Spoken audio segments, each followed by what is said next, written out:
nagpapasipsip sa Malacanang. Hindi maganda yan kasi it's just an idea. Tandaan nyo, hindi lang po ito mangyayari sa bansa. Nangyari ito sa Singapore when it seceded from Malaysia. Nangyari din ito sa Kosovo, which seceded from the Republic of Serbia. Lahat ng yan, nangyari dahil gusto ng mga naroon na magsisid. Kung gusto ng buong Mindanao na magsisid sa mapayapang pamaraan at yun ang kagustuhan nila, wala tayong magagawa doon. Sovereignty, paulit-ulit kong sinasabi, resides sa Pilipino sambayanan.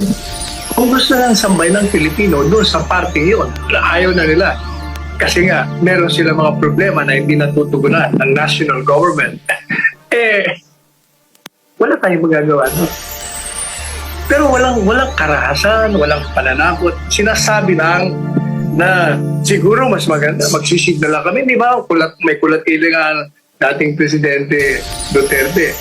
Kung yan ang gusto nyo sa Luzon at Visayas, puro kalokohan kayo, kapulustagan. Tapos kami dito sa Mindanao, matagal na panahon. Natatandaan nyo, the reason why Ruben Canoy 40 years ago floated that idea because nga hindi pinapansin ang Mindanao.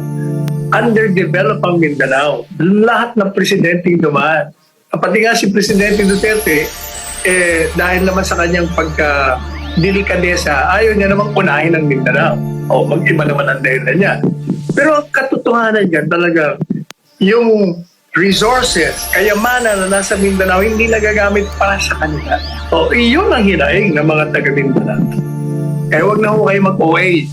Kayo mga dating miyembro ng kabinete, mga kaibigan ko kayo, pero hindi nyo kinikilala. Hanggang ngayon, ang tagal-tagal nyo nang kasama yan sa kabinete. Hindi nyo pakilala ang Presidente Duterte hanggang ngayon. Masyado naman kayo nagpapasipsip sa... Thanks for watching Part Neil TV channel. Please subscribe my YouTube channel.